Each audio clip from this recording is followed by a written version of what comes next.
Lord Krishna नमन my all sweet dear student, प्यारे विद्यार्थियों। अब हम बात करते हैं मार्स यानी कि मंगल ग्रह के बारे में। ओके, मंगल ग्रह जो कि पृथ्वी के बाद वाला ग्रह है। ठीक है, यह ग्रह एक लाल गेंद जैसा है, मतलब लाल गेंद की तरह दिखाई देता है, इसीलिए इसे हम क्या कहते हैं, रेड प्लैनेट भी कहते हैं।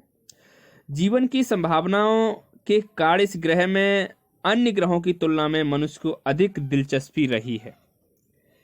आप भी कल को साइंटिस्ट बनेंगे तो सबसे ज्यादा रिसर्च, सबसे ज्यादा दिलचस्पी आप मार्स पर ही दिखाने वाले हैं। मंगल ग्रह का जो झुकाव है घूर्णन की गति से पृथ्वी से बहुत ज्यादा मैच खाती है, यानी कि इसका झुकाव, इसके घूमने की स्थिति, ये सब पृथ्वी से मैच करता है। अतः मंगल ग्रह में पृथ्वी से काफी मिलती जुलती सीजन्स पाए जाते हैं, ऋतुएं पाई जाती हैं। इस ग्रह पर न केवल नदी क्रिया, नदी जानते हैं ना, रिवर, बल्कि भयंकर फ्लड भी आता है, बाढ़ भी आता है, ऐसे प्रमाण मिले हैं। क्योंकि हमने मंगलयान को सक्सेसफुल किया है। आपके देश भारत ने मंगल मिशन को बहुत ही कम लागत में सक्सेसफुल किया है। देश की स्पेस एजेंसी इसरो, जिसने बहुत कम लागत में मंगल ग्रह पर अपने मंगलयान को आसानी से भेज पाए हैं हम। इस ग्रह पर वायुमंडल का पतला आवरण भी है। मतलब समझने वाली बात है कि ये ग्रह बड़ा है, इसलिए यह गैसों को अपनी तरफ ट्रैप भी कर पाता है। कोई भी ग्रह कब एटमॉस्फेयर बनाता है उसके बारे में आप भली प्रकार जानते हैं कि जब किसी भी ग्रह का आकार बहुत बड़ा होता है। पृथ्वी का आकार भी काफी बड़ा है, तो हमारे चारों तरफ भी एटमॉस्फेयर है, क्योंकि जो ग्रेविटी है वो कहीं ना कहीं इन कण को अपनी तरफ खींच पाती है। भाई कोई एटम यदि पृथ्वी को छोड़ के जाना चाहे तो उसे एक बहुत ज्यादा एनर्जी की जरूरत पड़ेगी जो उसके पास नहीं होती है। उसे 11.2 किलोमीटर प्रति सेकेंड की स्पीड से मतलब कोई अगर मूवमेंट दे तो वह पार्टिकल हमेशा के लिए हमारे एटमॉस्फेयर से बाहर चला जाएगा। 11.2 किलोमीटर पर सेकेंड, ये पॉइंट आप याद कर रखिए कि इसे पलायन वेग भी कहते हैं, एस्केप वेलोसिटी भी कहते हैं। एस्केप वेलोसिटी का मतलब है कि किसी भी पार्टिकल को, किसी भी वस्तु को यदि हम 11.2 किलोमीटर पर सेकेंड की स्पीड से अपने 90 डिग्री के एंगल पर फेंक दें, 90 अंश के कोण पे उसे अगर हम फेंक दें तो वह दोबारा हमारे मतलब इस ग्रेविटेशन एरिया के अंदर नहीं रुकेगा, वह अंतरिक्ष में चला जाएगा, हमारे ग्रह से बाहर चला जाएगा। तो यहाँ पर किसी भी पार्टिकल को यहाँ से बाहर जाने के लिए एक बहुत बड़ी एनर्जी की जरूरत है। चूंकि पृथ्वी एक बड़ा ग्रह है, इसलिए आसानी से गैसों को, एटमॉस्फेयर को अपनी तरफ खींच पाता है। ऐसे ही मंगल भी पृथ्वी की भांति, पृथ्वी की समान है, इसलिए वहां भी एक एटमॉस्फेयर है जो बहुत ज्यादा थिन है। ठीक है, इस ग्रह पर वायुमंडल का पतला सा आवरण है जिसमें नाइट्रोजन और आर्गन गैस पाई जाती है।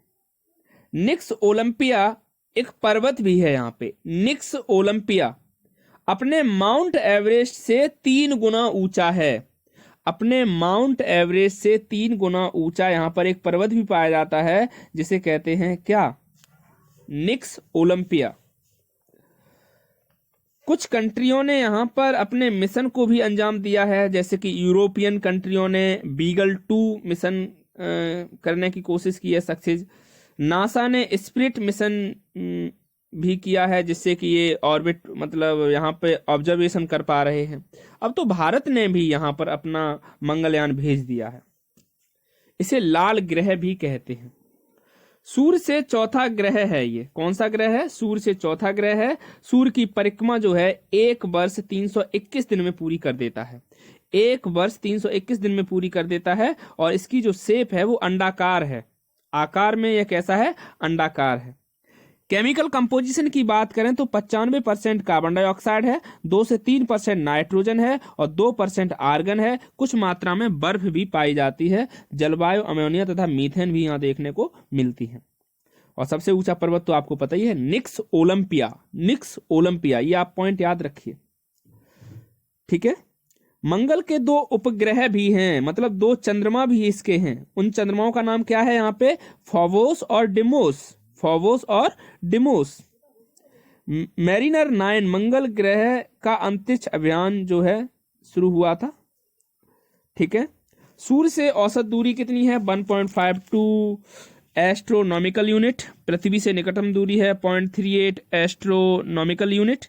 ग्रह का एक दिन जो है पृथ्वी के 24 घंटे और 37 मिनट के बराबर होता है। ग्रह का एक वर्ष पृथ्वी के 687 दिन के बराबर होता है। इसका डायमीटर 6795 किलोमीटर का है। 6795 किलोमीटर का है। द्रव्यमान पृथ्वी के द्रव्यमान से 0.11 गुना है। सतह का तापमान जो है -150 डिग्री सेल्सियस है, -150 डिग्री सेल्सियस है। गुरुत्वाकर्षण की अगर हम बात करें तो पृथ्वी से 8.38 गुना है। पृथ्वी की तुलना में अगर हम डेंसिटी की बात करें, घनत्व की बात करें, 3.94 है। वायुमंडल की गैसें में यहाँ पर CO2 मेन है और उपग्रह इसके पास कितने हैं? 2 हैं। ये जानकारी आपके लिए एक्स्ट्रा थी। अब हम बात करते हैं आपकी बुक में जो दिया हुआ है उसके बारे में। The 4th planet from the sun is Mars. ये 4था प्लैनेट है जो कि सन के पास है। ये भी आपका किस में आएगा? इनर प्लैनेट में आएगा, ठीक है।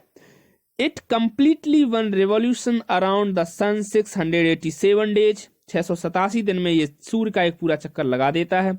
And its rotate on its axis once in 24 hour 37 minute. 24 घंटे 37 मिनट में यह अपनी धुरी पर घूम जाता है, अपनी जगह पर ही घूम जाता है। It is known as red planet. इसे लाल ग्रह भी कहते हैं। As its whole surface is covered with red coloured dust and rocks. It has no water. यहाँ कोई पानी नहीं है। And has very thin and dry atmosphere. यहाँ का एटमॉस्फेयर बहुत ज़्यादा ड्राई है। It has 2 small natural satellite. यहाँ पर 2 चंद्रमा भी पाए जाते हैं। Scientist have found evidence that liquid water once float through the channels on its surface. It is also possible that some form of life existing on Mars some time. तो वैज्ञानिकों ने ऐसा बताया है कि कुछ चैनल्स से यहाँ पर पानी के फ्लो होने के एविडेंस हमें मिले हैं, प्राप्त हुए हैं। एविडेंस मतलब कि आपको यहाँ पर प्रमाण मिले हैं, ठीक है, पानी के भी। और यहाँ पर लाइफ के भी चांस हैं कि यहाँ पर जीवन संभव है ना student. Thank you very much.